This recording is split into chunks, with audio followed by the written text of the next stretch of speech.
हरे कृष्णा।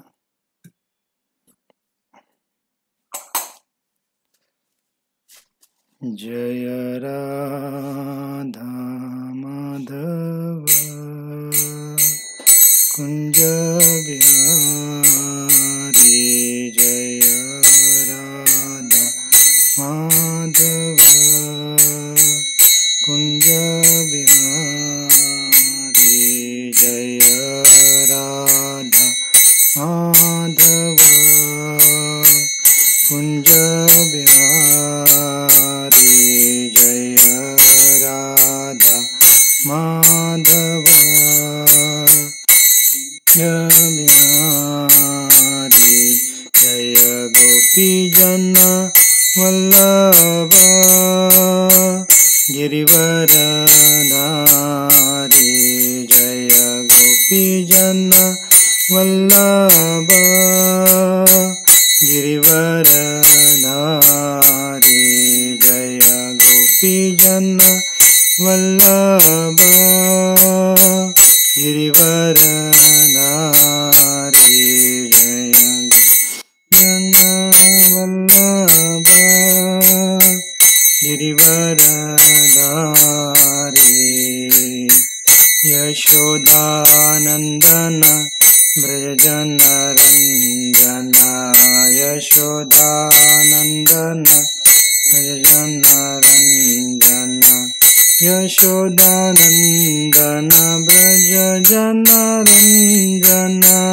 यशोदानंदन ब्रजजन रंजन। यशोदानंदन ब्रजजन रंजन। यशोदानंदन ब्रजजन रंजन। यमुना तीरावन चारि। यमुना तीराचारि। यमुना तीरावन चारि। यमुना तीरावन चारि। जय राधा माधव कुंज बिहारी। जय राधा माधव कुंज बिहारी। जय राधा माधव कुंज बिहारी। जय राधा माधव कुंज बिहारी।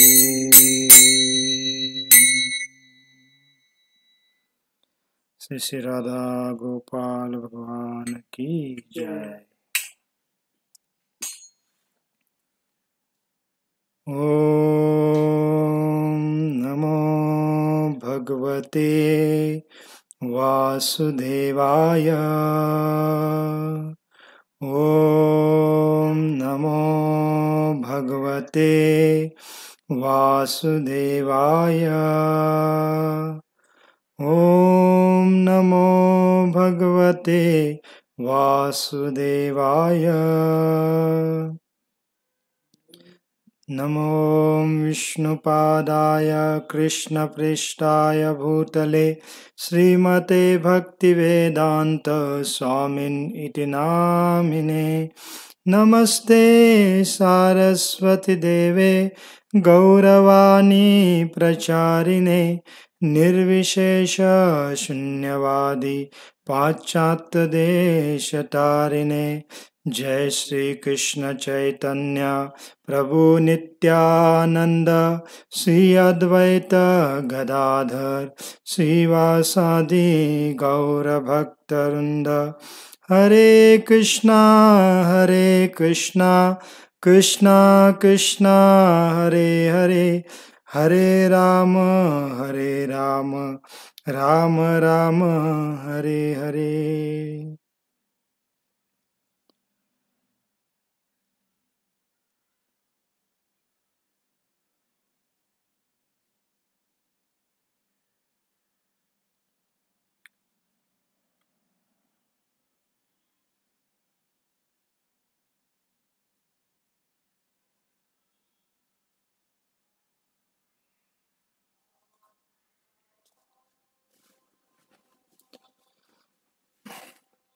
हरे कृष्णा. तर सर्व भक्तांचं पुन्हा एकदा आजच्या आपल्या भागवतम क्लासमध्ये स्वागत आहे. तर आपण काल आणि आज या 2 दिवसामध्ये गेल्या आठवड्यामध्ये काही आचार्यांचे तिरोभाव आणि आविर्भाव दिवस होते, त्यांच्याबद्दल चर्चा करू असं म्हणालो होतो. त्यानिमित्ताने आपण काल मध्वाचार्यांच्या जीवनचरित्रावर थोडी चर्चा केली आणि त्याच्यानंतर आपल्या गौडी परंपरेमधले जे षड गोस्वामीपैकी एक आहेत रघुनाथ भट्ट गोस्वामी, त्यांच्याबद्दल पण आपण काल चर्चा केली. तर आज आपण मग दुसरे एक आचार्य आहेत, त्यांचाही तिरोभाव गेल्या आठवड्यामध्ये होता. तर त्यांचं नाव आहे रघुनाथ दास गोस्वामी. तर त्यांच्याबद्दल आणि पुन्हा कृष्णदास कविराज गोस्वामी यांच्याबद्दल पण आज थोडी चर्चा करू. तर काल ज्या आचार्यांची चर्चा केली त्यांचं नाव होतं रघुनाथ भट्ट गोस्वामी आणि आत्ता आपण जे आचार्यांची चर्चा करणार आहे त्यांचं नाव आहे रघुनाथ दास गोस्वामी. हे दोन्ही षड गोस्वामींपैकीच आहेत, परंतु नावामध्ये थोडा फरक आहे. कधी कधी आपल्याला थोडं कन्फ्युजन होऊ शकतं नवीन भक्तांना. तर काल जे त्यांचं नाव होतं त्यांच्या नावामध्ये भट्ट येतं, रघुनाथ भट्ट गोस्वामी, आणि आजचे जे आचार्य त्यांच्या नावामध्ये दास येतं, रघुनाथ दास गोस्वामी. मग काल आपण रघुनाथ भट्ट गोस्वामी यांच्याबद्दल चर्चा केली, थोडक्यात चर्चा केली, कारण हे जे सर्व आचार्य आहेत यांचं जीवनचरित्र आपल्या नंतरच्या आचार्यांनी त्यांच्या वेगवेगळ्या ग्रंथामध्ये फार विस्तारित रूपात दिलेला आहे आणि तेवढी चर्चा करायला आपल्याला वेळ आता नसतो, तेव्हा आपण थोडक्यात चर्चा करत आहोत.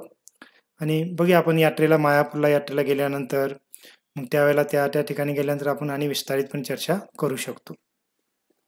तर हे जे रघुनाथ दास गोस्वामी होते हे पण जे प्रमुख 6 गोस्वामी त्यापैकी एक आहेत. मग 6 गोस्वामी कोण कोण आहेत, आपण नाव थोडं लक्षात ठेवायला प्रयत्न केला पाहिजे. आता पहिले गोस्वामी आहेत रूप गोस्वामी, त्यानंतर सनातन गोस्वामी, मग रघुनाथ भट्ट गोस्वामी, रघुनाथ दास गोस्वामी, गोपाल भट्ट गोस्वामी आणि जीव गोस्वामी. तर हे 6 प्रमुख गोस्वामी किंवा आचार्य आहेत ज्यांना आपण षड गोस्वामी म्हणतो.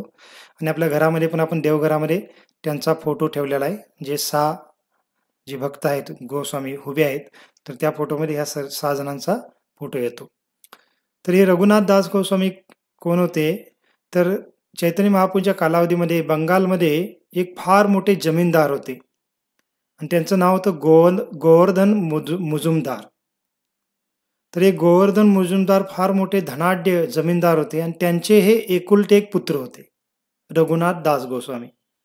आता गोवर्धन मुजुमदार यांना एक भाऊ होते, त्यांचं नाव होतं हिरण्य मुजुमदार. परंतु ह्या दोन्ही भावांमध्ये फक्त गोवर्धन मुजुमदारांनाच एक पुत्र होता, ते म्हणजे रघुनाथ दास गोस्वामी.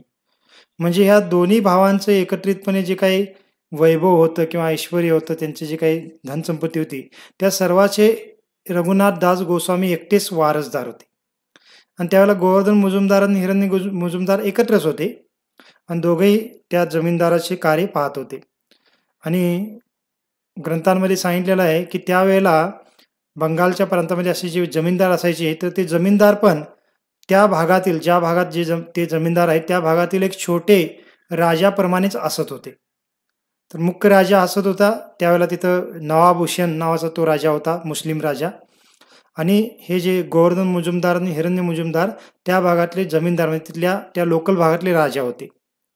कारण ज्या काही गावांवर त्यांचं आधिपत्य असायचं, तर तिथून कर एकत्र करणं आणि त्यातला काही भाग राजाला प्रदान करणं आणि काही भाग स्वतःला ठेवणं, असं त्यांचं कार्य असायचं. आणि त्या भागामध्ये काही नियम बनवणं, काही कायदे बनवणं, त्याचं पालन करून घेणं समाजाकडून, काही म्हणजे गुन्हेगारी कृत्य घडलं तर त्या गुन्हेगाराला शिक्षा देणं, हे सर्व ते जमीनदारच करत होते.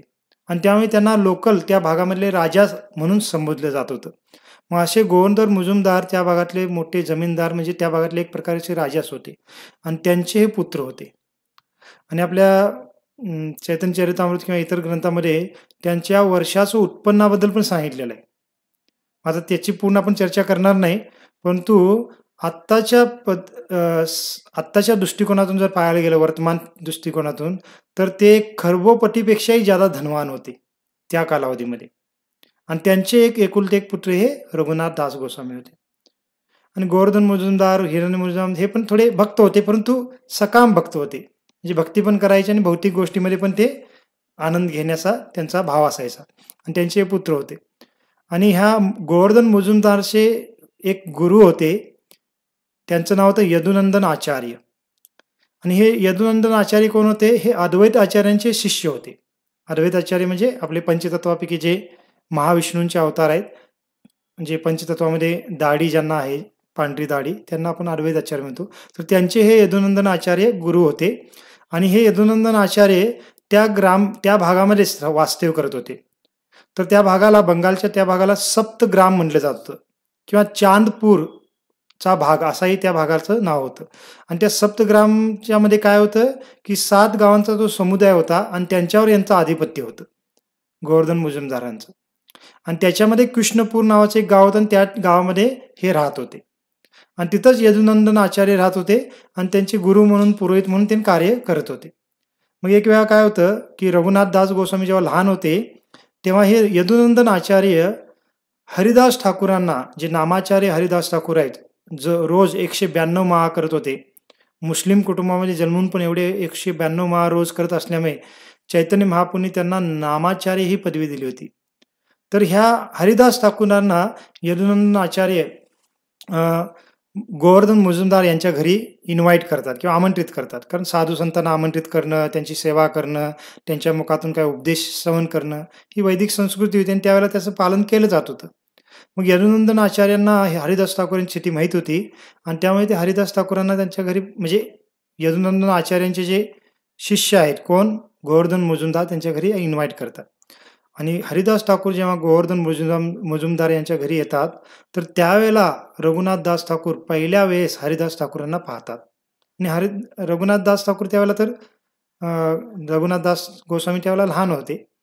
आणि हरिदास ठाकूरांना पाहिल्यानंतर त्यांची जी हरिनामामधली रुची आहे ती पाहिल्यानंतर, त्यांचा भक्तिभाव पाहिल्यानंतर, कृष्णांप्रती प्रेमभाव पाहिल्यानंतर रघुनाथ दास गोस्वामींना काय वाटतं की वास्तविक हे धन आहे. आपल्याकडे जे धन आहे, भौतिक धन, एका फार राजकुमाराप्रमाणे त्यांच्याकडे सर्व सुविधा होत्या, सर्व काही ऐश्वर्यशाली वस्तू त्यांना उपभोगण्यासाठी उपलब्ध होत्या. परंतु रघुनाथ दास गोस्वामी लहानपणापासून वैरागी स्वभावाचे होते. त्यांना त्या भौतिक वैभवामध्ये, त्या ऐश्वर्यामध्ये काही रुची नव्हती, त्याच्यामध्ये ते आनंद घेत नव्हते. आणि आता हरिदास ठाकूरांना पाहून त्यांना मनोमन वाटतं की हे वास्तविक धन आहे. आपल्याकडे असलेले धन हे नाशवंत धन आहे. परंतु हरिदास ठाकूर एक वैरागी आहेत, भ्रमण करून भिक्षा मागून जगतात, परंतु त्यांच्याकडे जे धन आहे ते शाश्वत धन आहे. आणि ते कोणतं धन होतं त्यांच्याकडे कृष्ण प्रेमाचं धन होतं. आणि रघुनाथ दास ठाकूर त्यावेळेला त्यांची इच्छा होती की मला असं धन प्राप्त करायचं किंवा ही स्थिती मला प्राप्त करायची, असं त्यावेळेला पहिल्या वेळेला त्यांना त्याची जाणीव होते. आणि तेव्हापासून मग हरिदास ठाकूरांना भेटल्यानंतर काही दिवस हरिदास ठाकूर त्यांच्या घरी राहतात, तर त्यांची सेवा करतात रघुनाथ दास ठाकूर. आणि त्यांच्या हरिदासांच्या कृपेमुळे, हरिदास ठाकूरांच्या कृपेमुळे मग रघुनाथ दास गोस्वामींच्या हृदयामध्ये भक्तिभाव आणखी वाढतो. आणि विशेष करून चैतन्य महाप्रभूंच्या प्रती पण त्यांना प्रेमभाव वाढतो. मग चैतन्य महाप्रभूंना आता त्यांनी पाहिलं नव्हतं, परंतु हरिदास ठाकूरांच्या मुखातून ऐकल्यानंतर त्यांना मग चैतन्य महाप्रभूंच्या प्रती पण आकर्षण निर्माण होतं. परंतु आता त्यांना चैतन्य महाप्रभूंना भेटण्यासाठी जाणं शक्य नव्हतं.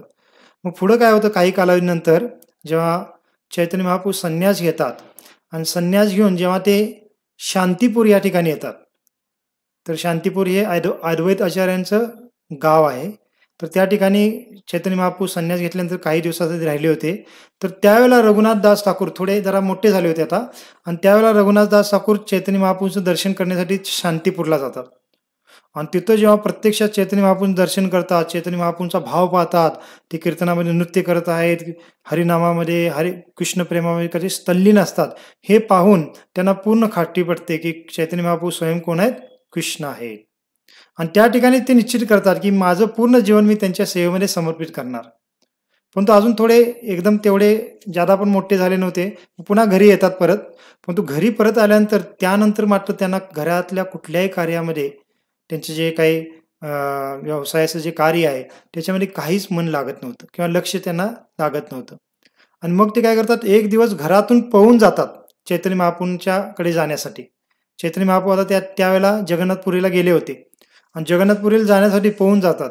परंतु काय होतं की गोवर्धन मुजुमदार काय करतात, आपल्या काही शिपायांना पाठवून त्या रघुनाथ दास गोस्वामींना पुन्हा पकडून घेऊन येतात. कारण एकुलता एक पुत्र आहे, तो पण पोहून गेला तर मग काय करायचं? आणि मग पकडून घेऊन येतात आणि आणल्यानंतर मग काय करतात, रघुनाथ दास गोस्वामींच्या आसपास नेहमी 10-12 शिपाई नेहमी नियुक्त केलेले असायचे. कशासाठी? की ते पुन्हा पोहून जाऊ नयेत म्हणून. कारण मुजुमदार जे त्यांचे वडील होते त्यांना कळतं, की आपला जो मुलगा आहे तो आता वैरागी ज्यादा होत आहे किंवा चैतन्य महाप्रभूंच्या भक्तीमध्ये ज्यादा आकर्षित होत आहे आणि त्याला आपण म्हणजे सुरक्षित ठेवलं पाहिजे, पाळत ठेवली पाहिजे त्याच्यावर, नाहीतर हा पळून जाईल पुन्हा. आणि अशा पद्धतीने त्याच्यानंतर पण बऱ्याच वेळेला रघुनाथ दास गोस्वामी प्रयत्न करतात पळून जाण्याचा, परंतु ते शिपाई काय करायचे, नेहमी त्यांना पकडून आणायचे. मग असं बरेच दिवस जातात. मग पुन्हा एकदा चैतन्य महाप्रभू जगन्नाथपुरीतून शांतीपूरमध्ये पुन्हा एकदा येतात. त्यावेळेला मग घरच्या आपल्या आईवडिलांची अनुमती घेऊन मग पुन्हा ते चैतन्य महाप्रभूंना भेटायला जातात शांतीपूरमध्ये. आणि शांतीपूरमध्ये चैतन्य महाप्रभूंना भेटून ते त्यांच्या हृदयातील इच्छा व्यक्त करतात, की मला तुमची सेवा करायची आणि तुम्हाला पूर्ण जीवन समर्पित करायचं आहे. तर त्यावेळेला चैतन्य महाप्रभू त्यांना सांगतात रघुनाथदास गोस्वामींना, की योग्य वेळ आल्यानंतर सर्व काही घडेल. पण आत्ता तू घरी जा आणि घरी जाऊन त्यावेळेला चैतन्य महाप्रभू एक फार सुंदर उदाहरण देतात. उदाहरण थोडं आपल्याला वेगळं वाटेल, पण उदाहरण काय होतं, ते म्हणतात, की एखादी विवाहित स्त्री असते आणि विवाहित स्त्री जर दुसऱ्या पुरुषावर आसक्त असेल, तर ती काय करते, की घरामध्ये काम करत असताना सर्व काम फार चांगल्या पद्धतीने करत असते.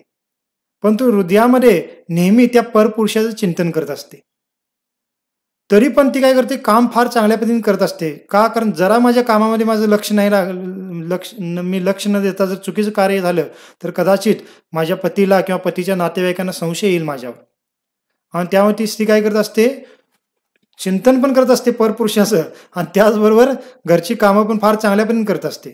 जी पतिव्रता ती आहे त्याच्यापेक्षा चांगल्या पद्धतीने करेल ती. का? कारण संशय येऊ नये म्हणून. तर ह्या उदाहरणावरून चैतन्य महाप्रभू सांगतात रघुनाथ दास गोस्वामींना, की तुम्ही घरी राहा, योग्य वेळ आल्यानंतर सर्व काही घडेल तुमच्या इच्छेप्रमाणे. पण आता काय करा, तुम्ही तुमचे काही वडील सांगत आहेत, तुमचे जे काही जिम्मेदार आहेत ते चांगल्या पद्धतीने पालन करा वरवरून. आणि अंतर हृदयामध्ये तुम्ही कृष्णाचं चिंतन करत राहा. आणि जर तुम्ही हृदयामध्ये कृष्णाचं चिंतन करत असाल, तर तुम्ही कृष्णापासून काही दूर नाही आहात. आणि योग्य वेळ आल्यानंतर कृष्ण नक्कीच तुमच्यावर कृपा करतील, असं चैतन्य महाप्रभू रघुनाथ दास गोस्वामींना म्हणतात. आता कृष्ण कृपा करतील म्हणजे कोण करतील? स्वयं चैतन्य महाप्रभू कृपा करतील. कारण चैतन्य महाप्रभू आणि कृष्णांमध्ये काही अंतर नाही. परंतु चैतन्य महाप्रभू नेहमी बोलताना असं बोलायचे, स्वतःच कधी नाव घ्यायचे नाहीत, कारण ते स्वतः भक्ताच्या भावामध्ये आहेत. कधी त्यांना कोणी विष्णू म्हणून संबोधलं किंवा कृष्ण म्हणून संबोधलं, तर चैतन्य महाप्रभू काय करायचे, आपल्या कानावर हात ठेवून विष्णू विष्णू विष्णू म्हणे त्यांनी ऐकून घ्यायचे नाहीत. का? कारण मी तर भक्त आहे आणि मला तुम्ही विष्णू म्हणून फार मोठा अपराध करतात, असं ते त्यांच्या भक्तांना किंवा पार्षदांना म्हणायचे. परंतु पार्षदांना, भक्तांना सर्वांना माहित होतं स्वयं ते कृष्णच आहेत. मग रघुनाथ दास गोस्वामींना तसं उपदेश मिळाल्यानंतर रघुनाथ दास गोस्वामी घरी येतात आणि घरी आल्यानंतर पुन्हा मग आता फार चांगलं लक्ष देऊ लागतात त्यांच्या व्यवसायामध्ये, त्यांच्या कामकाजामध्ये. आणि जणू काय आता फार एकदम भौतिक व्यक्ती असल्यासारखं फार चांगल्या पद्धतीने सर्व काम करू लागतात. पण अंतर्हृदयामध्ये नेहमी ते चैतन्य महाप्रभूंच्या चरणाचं, कृष्णाचं स्मरण करत होते. आणि घरच्यांना काय वाटतं, की आता मुलगा आपला सुधारलेला आहे.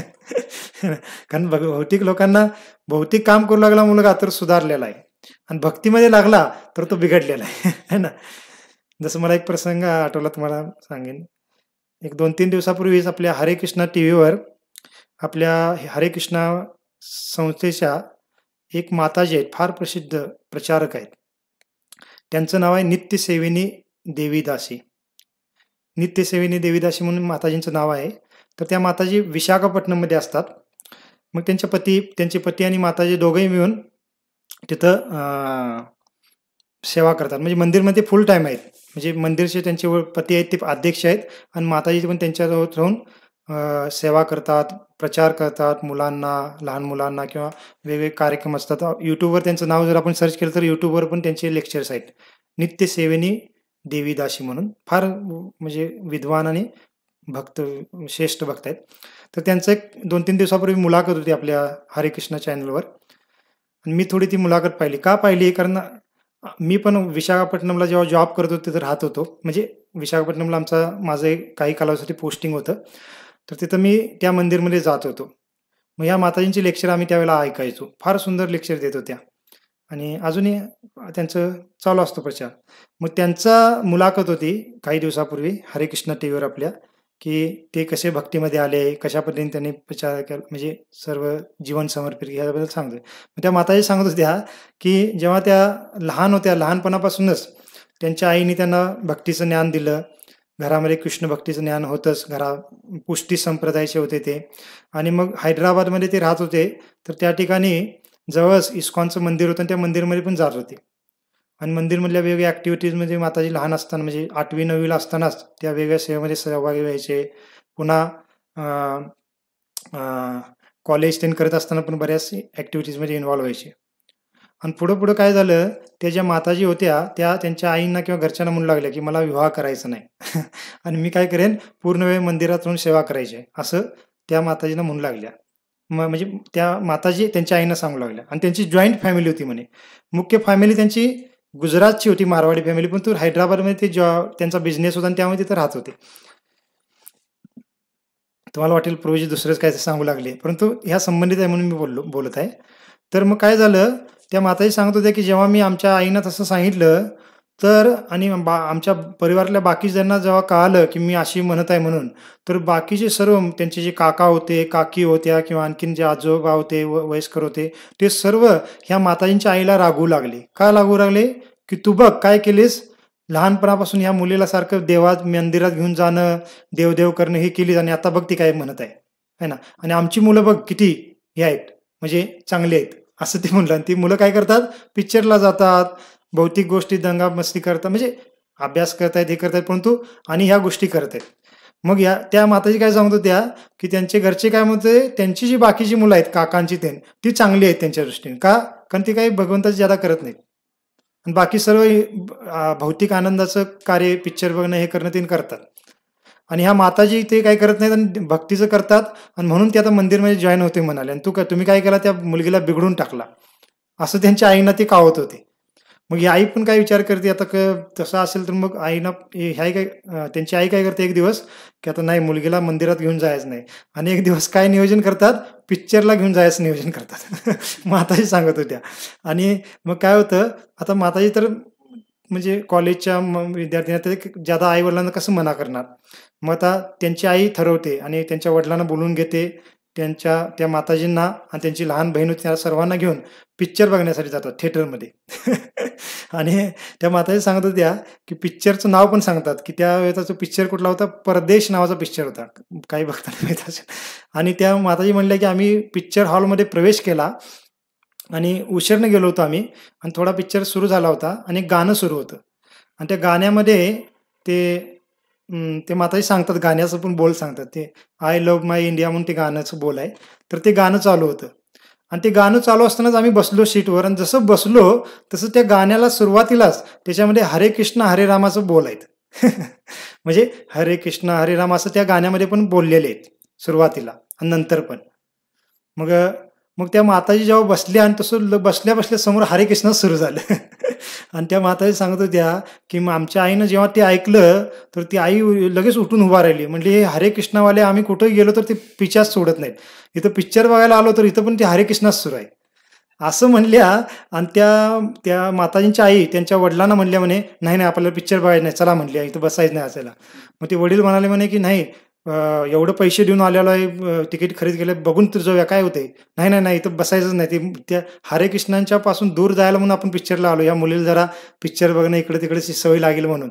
आणि इथं पण ते हरे कृष्णच चालू आहे. आणि मग त्या बाहेर आल्या, म्हणजे पिक्चर बघितलं नाही त्यांनी, लगेच उठून बाहेर आले सर्वजण. आणि त्यांचे वडील मग गाडी जी 4 व्हीलर होती पार्किंग केलेली, पार्किंगच्या एरियामधनं घेऊन यायला गेले. आणि त्यांच्या आई, त्या माताजी आणि त्यांची लहान बहीण थांबल्या होत्या तिथं वेट करत. तेवढ्यात काय झालं, की डिसेंबरचा तो महिना होता आणि डिसेंबरच्या महिन्यात भक्त काय करतात, भगवद्गीतेचं वितरण करतात. आणि एक भक्त होते म्हणे, त्या थिएटरच्या आसपासच ग्रंथ वितरण करत होते, ब्रह्मचारी भक्त. आणि ते माताजींना आणि त्यांच्या आईनं त्यांनी बघितले आणि त्यांना काही माहीत नव्हतं ह्या कोण आहेत. आणि ते आले आणि त्यांना म्हणाले, की भगवद्गीतेचा महिना आहे, जयंतीचा, तुम्ही भगवद्गीता घेता का? आम्ही हरे कृष्ण मंदिरातून आलेलो आहे, हे सर. त्या माताजी माताजी म्हणलं, त्या आईनं ऐकल्यानंतर ती आई एकदम म्हणू लागली, की तुम्ही काय आमचं काही म्हणजे काय म्हणतात, पाठलाग सोडत नाही काय? आणि आम्ही कुठं जाईन तिथं तुम्ही सर्वजण येतच आहात. आणि ती आई म्हणते त्यांना, की नाही बाबा, आमच्यावर भगवद्गीता आहे, आम्ही जातोय मंदिरात, आम्हाला काही नको, तुम्ही फुकट दिला तरी आम्ही घेणार नाही, असं म्हणून ते भक्तांना पाठवून देतात. आणि मग ते भक्त गेल्यानंतर ह्या माताजींची लहान लहान बहीण त्या माताजींना म्हणते, काय म्हणते, की "दीदी तुम्ही काही जादू केलेली आहे का? कारण कुठं जाईल तिथे हरे कृष्णवाले येतच आहेत आपल्या मागे." आणि अशा पद्धतीने त्या म्हणजे माताजी सांगत होत्या. आणि त्याच्यामध्ये हे सांगत होत्या माताजी ह्या प्रसंगावरनं, की पहा समाजामध्ये कसं असतं, की एखादा भक्ती करत आहे किंवा भक्तीकडे आकर्षित होत आहे, तर लोकांना, पालकांना किंवा त्यांच्या संबंधितांना वाटतं, की हे फार म्हणजे बिघडत आहे मुलगा. आणि भौतिक गोष्टी करत असेल, तर त्यांना वाटतं ठीक आहे. का? कारण काही भौतिक गोष्टी केल्या तर घरात तर राहील किंवा आपल्यासोबत तर राहील, असा भाव असतो. परंतु भक्ती करत असलो तर निघून गेला तर काय करायचं? आणि अशा भावनेने लोकं फार घाबरतात. मग त्या माताजी म्हणल्या, की मग त्यानंतर आम्ही घरी आलो. काही कालावधी निघून गेला. थोडं हे होत होतं आणि नंतर भगवंताच्या कृपेने त्यांचे आई-वडील पण मान्य केले. मग माताजींनी विवाह पण केलेला आहे, परंतु आता दोघं पण पती-पत्नी पूर्ण वेळ भगवंताच्या सेवेमध्ये मंदिरमध्ये जाऊन सेवा करतात. आणि आता फार मोठ्या इंटरनॅशनल प्रचारक आहेत त्या. म्हणजे जवळ-जवळ 4-5 भाषेमध्ये प्रवचन करतात ते सांगत होत्या. म्हणजे इंग्लिश, हिंदी आणि तेलुगू, गुजराती आणि बंगाली एवढ्या भाषा त्यांनी शिकलेल्या आहेत. गुजराती आहेत मुख्य, परंतु बंगाली त्यांनी शिकली, तेलुगू शिकल्या आणि त्या आता सर्व ठिकाणी प्रचार करतात. YouTubeवर पण त्यांचे लेक्चर येत असतात.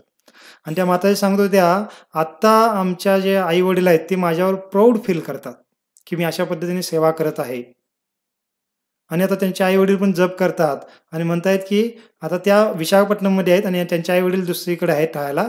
तर आता ते सकाळी रोज Zoomवर त्यांच्यासोबत मंगल आरतीमध्ये अटेंड होतात, त्यांचे आई-वडील. असं म्हणत होते. का? कारण भगवंतांची भक्ती केल्यानंतर सुरुवातीला पालकांना किंवा इतरांना तसं वाटतं, परंतु नंतर जेव्हा भक्तीमधला आनंद त्यांना अनुभवायला मिळतो किंवा भक्तीमध्ये असून पण जे भक्त असतात ते आपल्या पालकांची सेवा करू शकतात किंवा समाजाचं एवढं मोठं कल्याण करतायत हे पाहिल्यानंतर स्वाभाविक पालकांना, आई-वडिलांना त्याच्यावर अभिमान वाटतो. तर ते माताजी असं सांगत होत्या. तसंच मी इथं प्रसंग हे सांगत होतो, की अ, रघुनाथ दास गोस्वामींच्या आई-वडिलांना पण वाटतं, की आपला मुलगा आता सुधारलेला आहे. का? कारण आता तो सर्व कामामध्ये लक्ष घालत आहे आणि ज्यादा भक्ती-भक्ती करत बसत नाही. परंतु ते अंतर्हृदयामध्ये भगवंताचं चिंतन करतच होते. आणि मग त्याच दरम्यान त्यांचा विवाह पण करून देतात त्यांचे आई-वडील. आणि फार सुंदर त्यांची पत्नी होती. परंतु तरी पण त्यांना त्या पत्नीमध्ये किंवा भौतिक हिच्यामध्ये ते आसक्त झाले नाहीत. आणि त्यांना माहीत होतं, की एक दिवस मला इथून निघायचं आहे. आणि मग काय होतं, की एक दिवस नित्यानंद प्रभू त्या भागामध्ये येतात. त्या भागामध्ये पाणीहाटी नावाचं ठिकाण होतं. त्या त्या भागामध्ये नित्यानंद प्रभू येतात. मग नित्यानंद प्रभूंना भेटायला आता रघुनाथ दास गोस्वामी एक दिवस जातात. कारण म्हणलेलं आहे, की भगवंतांची कृपा पाहिजे असेल, तर पहिला गुरूंची कृपा प्राप्त झाली पाहिजे. गुरूंची कृपा जर मिळाली, तर भगवंताची कृपा मिळू शकते. अन्यथा डायरेक्ट आपण भगवंताची कृपा प्राप्तच करू शकत नाही. तर तसंच आचार्य सांगतात, की चैतन्य महाप्रभूंची सेवा त्यांना करायची होती. त्यांच्याकडे जायचं होतं. परंतु जोपर्यंत नित्यानंद प्रभूंची कृपा होणार नाही, तोपर्यंत चैतन्य महाप्रभू त्यांना प्राप्त होणारच नाहीत. कारण नित्यानंद प्रभू कोण आहेत? स्वयं बलरामजी आहेत, लक्ष्मणजी आहेत आणि बलराम किंवा लक्ष्मणजी हे आदी गुरु आहेत. त्यांच्या कृपेशिवाय आपण भगवंताची कृपा प्राप्त करू शकत नाही. मग त्या भावनेने रघुनाथ दास स्वामी नित्यानंद प्रभूंकडे जातात. तिथं त्यांची भेट होते. तो पण फार मोठा प्रसंग आहे. पाणीहाटी उत्सव तिथं साजरा होतो. त्याची पण आपण कधी चर्चा करू. त्या चर्चेसाठीच 1-2 तास लागतील आपल्याला. एवढा मोठा उत्सवाचं ते वर्णन आहे ग्रंथांमध्ये. दही चिडा उत्सव होतो. त्या ठिकाणी रघुनाथ दास गोस्वामी भरपूर प्रमाणात दही चिडा म्हणजे दही आणि चिडा म्हणजे पोहे असं मिक्स करून एक फार विशेष व्यंजन बनवलं जातं. ते व्यंजन सर्व भक्तांना अर्पण करतात नित्यानंद प्रभूंच्या आज्ञेने. आणि फार मोठा उत्सव तिथं साजरा होतो. चैतन्य महाप्रभू पण तिथं प्रकट होतात आणि चैतन्य महाप्रभू नित्यानंद प्रभू एकत्र कीर्तन करतात. फार मोठा तिथं उत्सव साजरा होतो. आणि त्यावेळेला नित्यानंद प्रभू रघुनाथ दास गोस्वामींना आशीर्वाद देतात. त्यांच्या मस्तकावर आपलं चरण ठेवून, की तुम्हाला निश्चित तुमची इच्छा पूर्ण होईल आणि कृष्ण तुम्हाला प्राप्त होतील. असं नित्यानंद प्रभू म्हणतात.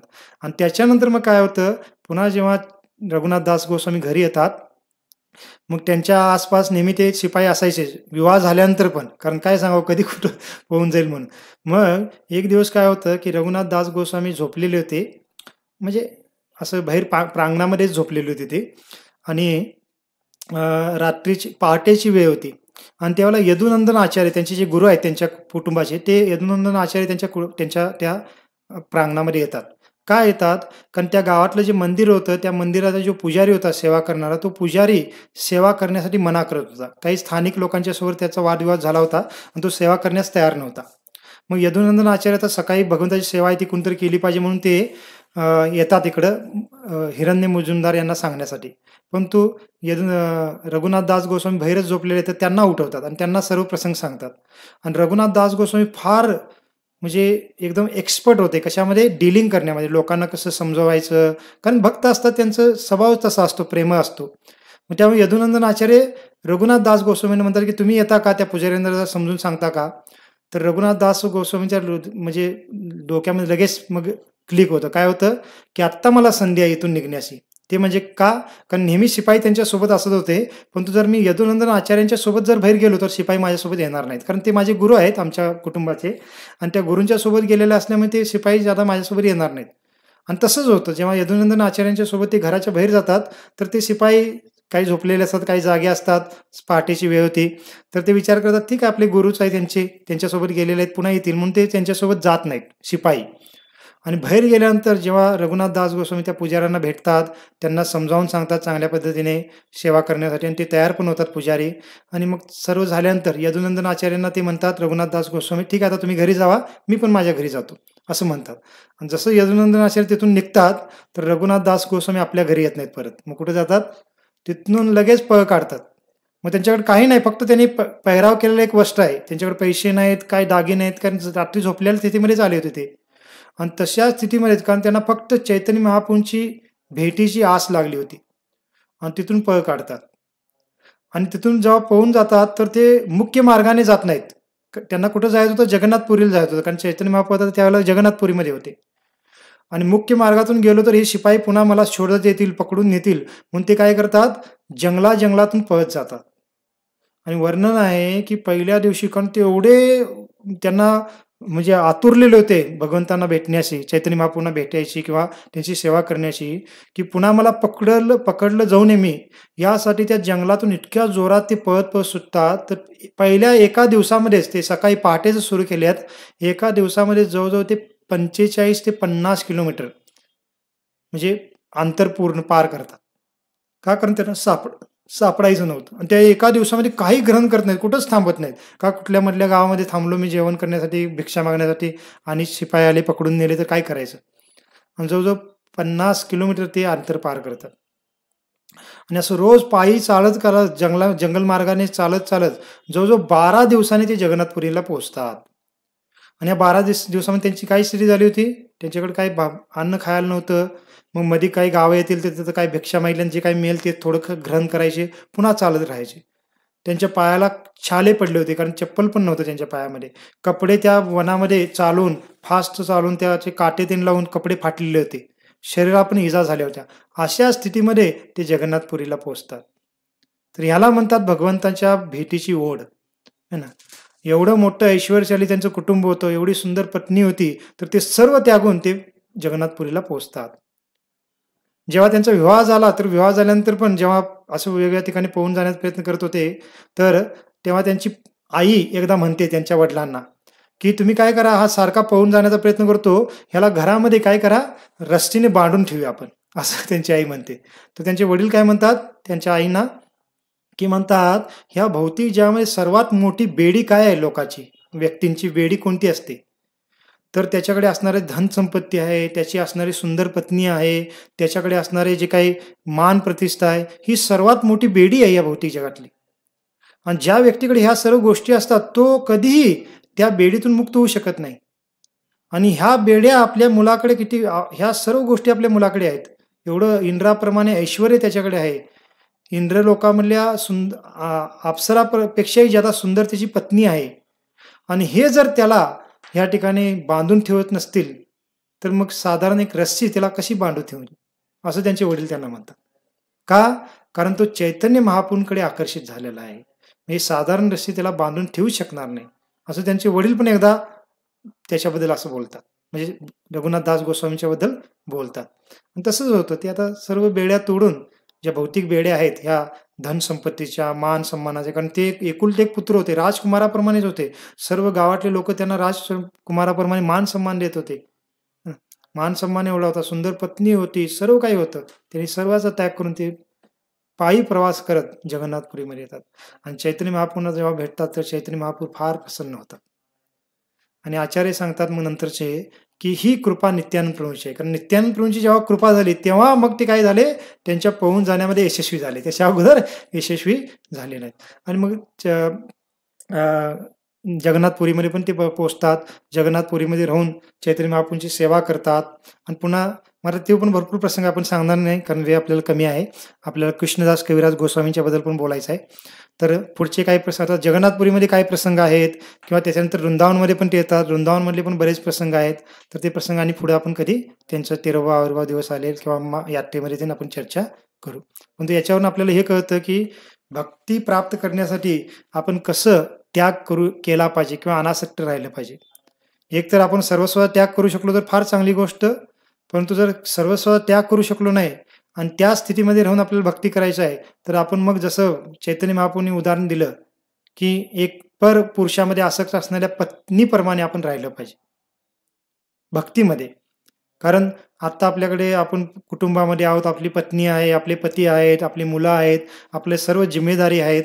तर त्या सर्व जिम्मेदारी फार चांगल्या पद्धतीने निभावत आपण हृदयामध्ये भगवंतांचं चिंतन करत, भगवंताची प्राप्तीचा उद्देश ठेवूनच आपण ते जीवनयापन करायचे.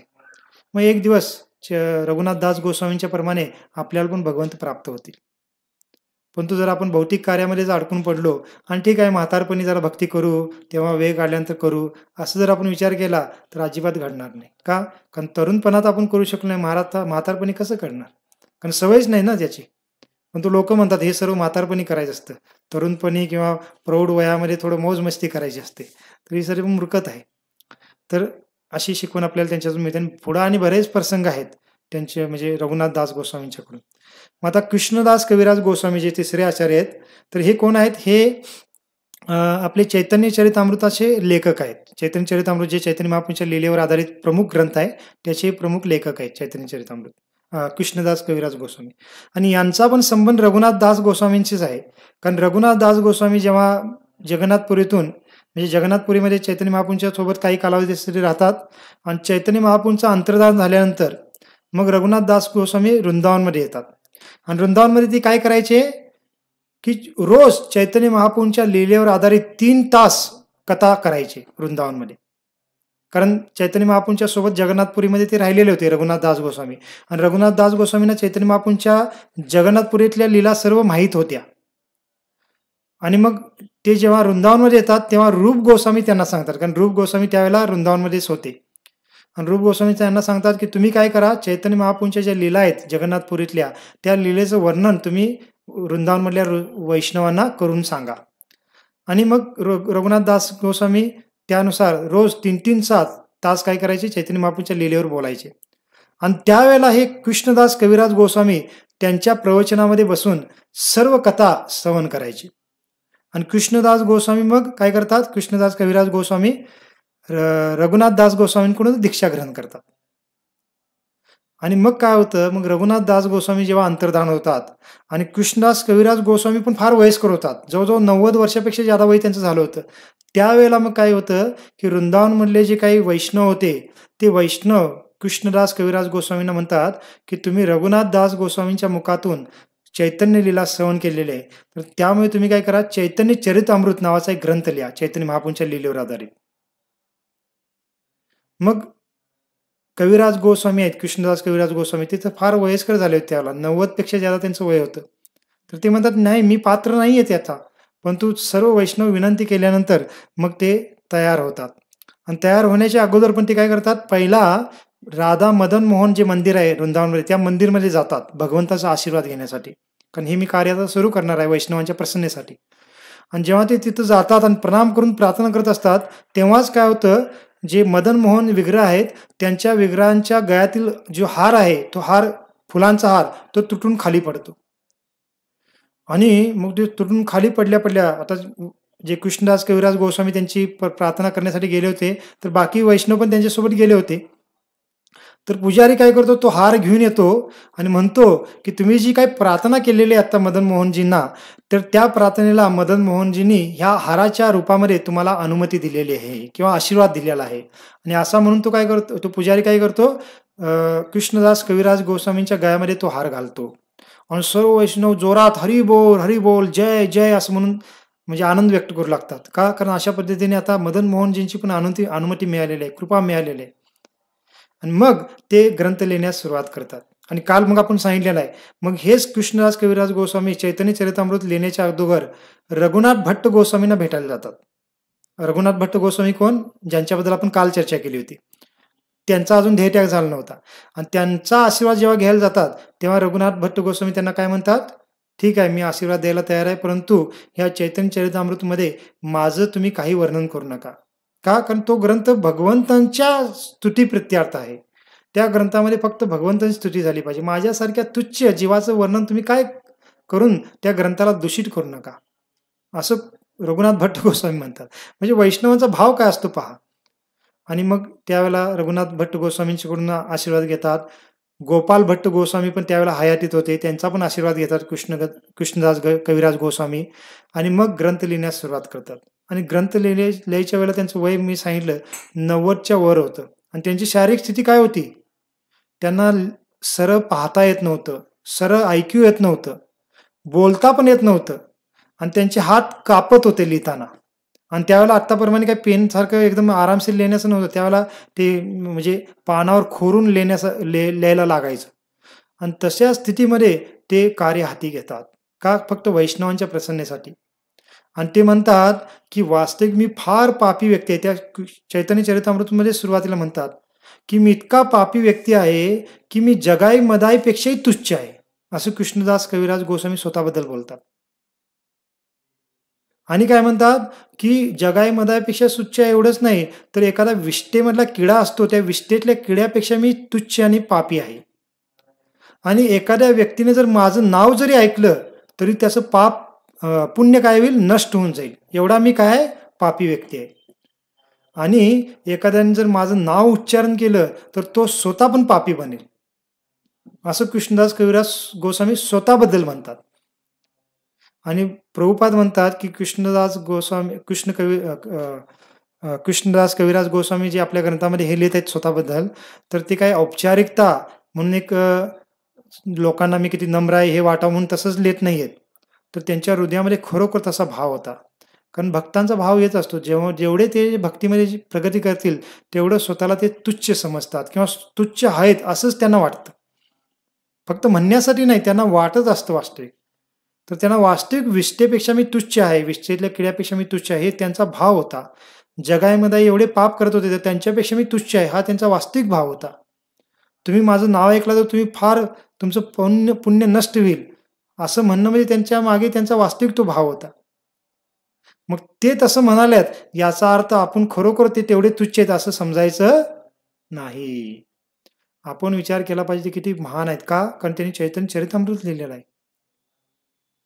आणि ते नम्रतेमुळे म्हणजे त्यांचा तो भाव श्रेष्ठ आहे म्हणून तसं ते म्हणत आहेत. पण तो आपल्यासाठी कसा आहे? आपल्यासाठी त्यांचं जर नुसतं नाव ऐकलं आपण तर आपलं कितीतरी जन्माचं पाप नष्ट होणार आहेत. त्यांचं नाव जर आपण उच्चारलं केलं आपल्या मुखातून तर आपल्याला कृष्ण प्रेमामध्ये कितीतरी प्रगती प्राप्त होणार आहे. जसं आपण आता गेल्या 5 मिनिटांमध्ये त्यांचं किती वेळा तर नाव उच्चारण केलं किंवा आपण किती वेळा तर ऐकलं, तर याच्यामुळे आपल्या कितीतरी वेगवेगळ्या पापाला आपण नष्ट केलेलं आहे किंवा आपल्या पुण्यामध्ये आध्यात्मिक पुण्यामध्ये भरपूर वाढ झालेली आहे. आणि म्हणून आपण म्हणतो की आचार्यांचे जे लीला असतात त्यांच्या कार्याबद्दल पुन्हा पुन्हा आपण ऐकलं पाहिजे. का? कारण त्याच्यातून आपल्याला स्वतः प्रेरणा मिळते भक्ती मिळण्याची, प्लस त्यांचं जे जीवनचरित्र ऐकल्यानंतर, त्यांच्या नावाचं नुसतं उच्चारण ऐकल्यानंतर आपल्या जीवनातील कितीतरी पाप नष्ट होतात. आपल्याला फार अक्षय पुण्याची प्राप्ती होते. म्हणून आपण पहा की काही वेळेला कोणाचा 13वा आविर्भाव दिवस असेल तर त्या दिवशी जर आपल्याला वेळ नाही मिळाला काही त्यांच्याबद्दल बोलण्यासाठी, तर किमान एवढं तर आपण सांगतो की आज ह्या आचार्यांचा 13वा दिवस आहे किंवा ह्या आचार्यांचा आविर्भाव दिवस आहे, त्यांचं आपण स्मरण करा, त्यांना प्रार्थना करा. तर एवढं सांगितलं म्हणजे पण आपण काहींना वाटेल की प्रभूजी नुसता सांगतात, काय त्याचा लाभ आहे? नाही, आपण तेवढं जरी बोललो तर मी त्यांचं मुखाने नाव घेतलेलं आहे आणि तुम्ही त्या कानाने त्या आचार्यांचं नाव ऐकलेलं आहे, तर त्याच्यामुळे पण आपल्याला भरपूर लाभ झालेला आहे. एवढी शक्ती ह्या आचार्यांच्या नावांमध्ये आहे नुसता. पण ते स्वतःला काय म्हणतात? नाही, माझं नाव ऐकलं तर तुमचं पुण्य नष्ट होईल, माझं नाव उच्चारलं तर तुम्हाला पाप लागेल. का? कारण मी विष्ठेतल्या किड्यापेक्षाही तुच्छ आहे.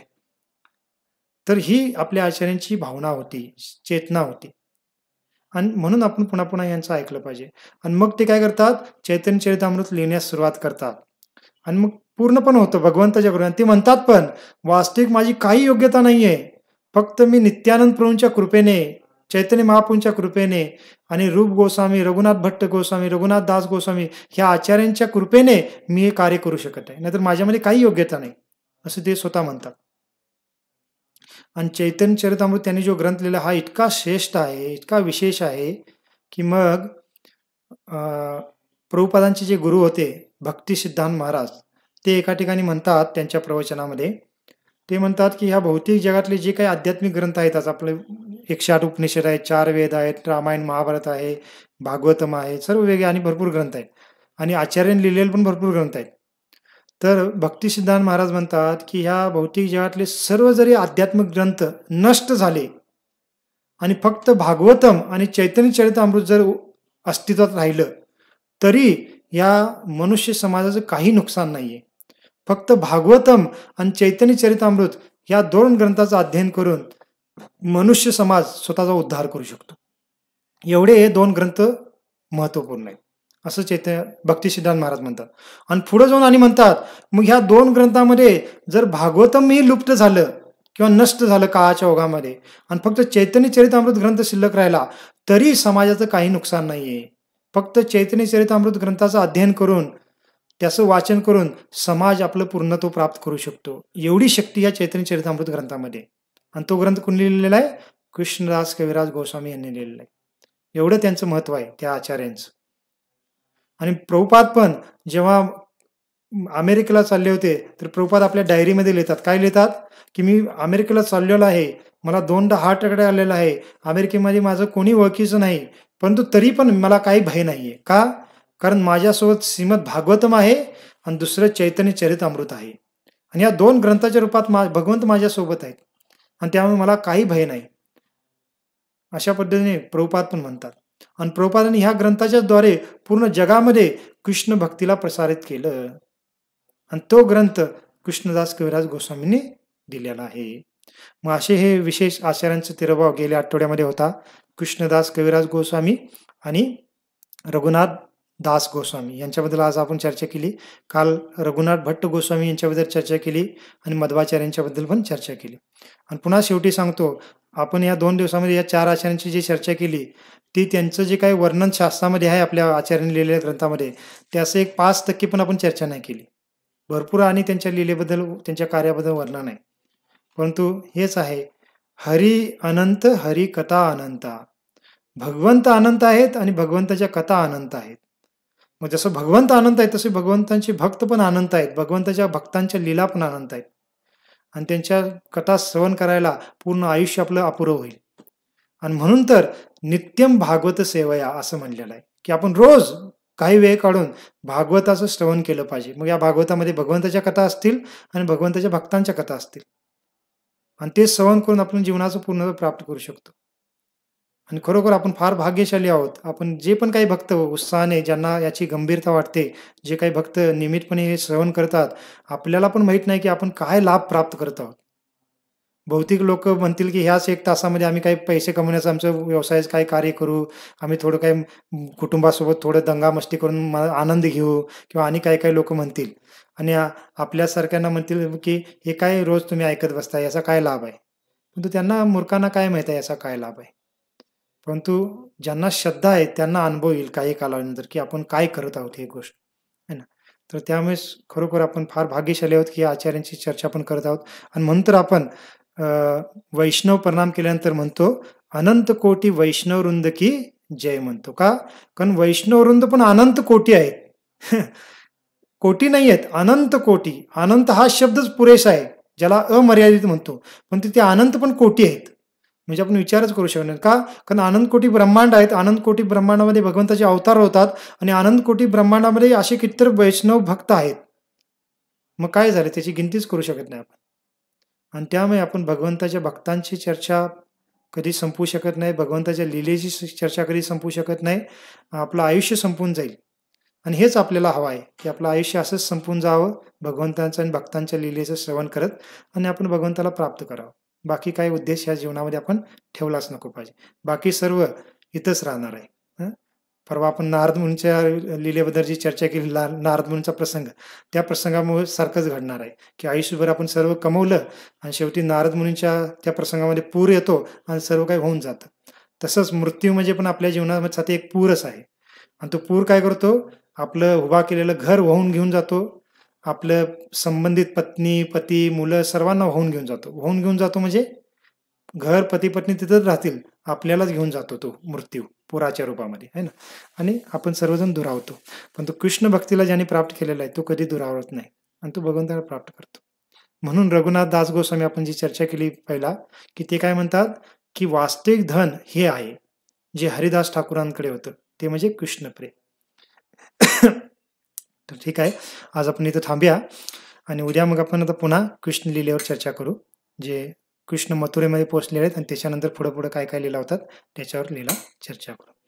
श्रील प्रभुपाद की जय, अनंत कोटि वैष्णव वृंद की जय, निताय गौर प्रेमानंदे, हरि हरि बोल. नमस्ते नर सिंहाय, नमस्ते नर सिंहाय, प्रह्लाद लाद दाहिने, प्रह्लाद लाद दाहिने, हिरण्यकशिपुर्भक्षः, हिरण्यकशिपुर्भक्षः, श्रीलटङ्कनकालये,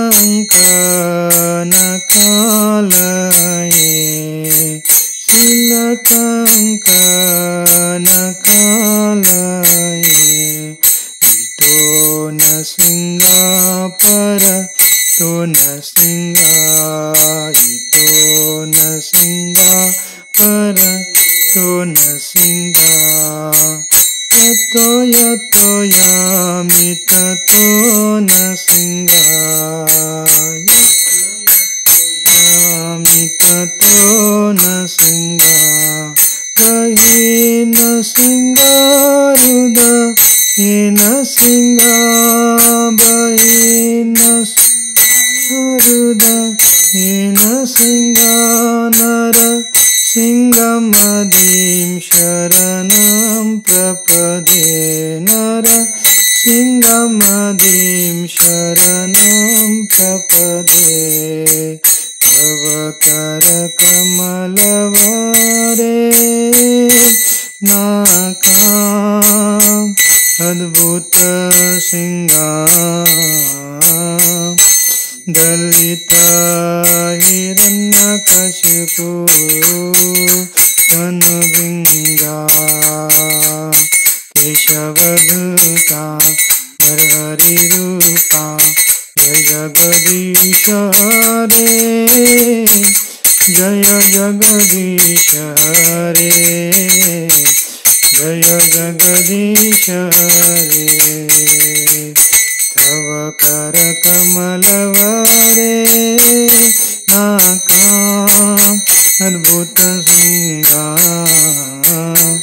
दलित हिरण्यकशिपु तनुभृङ्गा, केशवधूता नरहरिरूपा, जय जगदीश हरे, जय जगदीश हरे, जय जगदीश हरे, जय विघ्न विनाशक नृसिंहदेव, विघ्न विनाशक नृसिंहदेव, जय प्रह्लाद महाराज, प्रह्लाद महाराज, प्रह्लाद महाराज, जय प्रह्लाद महाराज, प्रभुपाद प्रभुपाद प्रभुपाद प्रभुपाद, जय जय प्रभुपाद प्रभुपाद प्रभुपाद प्रभुपाद, नित्य गौर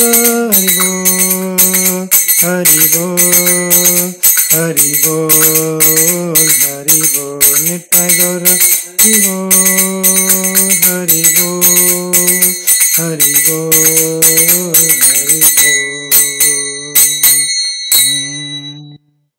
भक्ति विघ्न विनाशक भक्त वत्सल श्री नरसिंह भगवान की जय। भक्त राज श्री प्रहलाद महाराज की जय। शील प्रभुपाद की निताय गौर प्रेमानंदे। हरि हरि बोल। हरे कृष्ण।